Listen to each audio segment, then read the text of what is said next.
ശക്തമായ മഴയെ തുടർന്ന് റോഡിൽ മണ്ണിടിഞ്ഞ് വീണു. തങ്കമണി പ്രകാശ് റോഡിൽ പേഴുങ്കവലയ്ക്ക് സമീപം സ്രാമ്പിക്കൽ കാനത്തിലാണ് വലിയ മൺതിട്ട ഇടിഞ്ഞ് വീണത്. ഇന്നലെ രാത്രിയിലായിരുന്നു സംഭവം. സമീപത്ത് ഇനിയും മണ്ണിടിച്ചിൽ സാധ്യത നിലനിൽക്കുകയാണ്. മഴ ശക്തമായതോടുകൂടി ചെറുതും വലുതുമായ രീതിയിൽ മണ്ണിടിച്ചിലും തുടങ്ങി.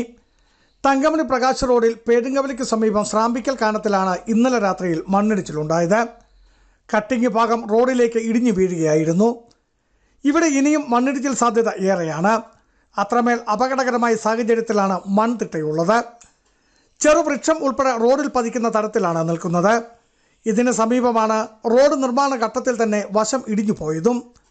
ഇതുപോലും കുറ്റമറ്റ രീതിയിൽ പുനർനിർമ്മിക്കുവാൻ അധികൃതർക്ക് ഇതുവരെയും കഴിഞ്ഞിട്ടില്ല. ഈ സാഹചര്യത്തിലാണ് സമീപത്ത് വീണ്ടും മണ്ണിടിഞ്ഞത്. മഴ തുടരുന്ന സാഹചര്യത്തിൽ തങ്കമണി പ്രകാശ് റൂട്ടിൽ യാത്രക്കാർ ജാഗ്രത പാലിക്കേണ്ടതുണ്ട് എന്ന് അധികൃതർ മുന്നറിയിപ്പ് നൽകുന്നുണ്ട്. ബിജു വൈശൻ പറമ്പിൽ, ഇടുക്കി വിഷൻ ന്യൂസ്, ഇടുക്കി.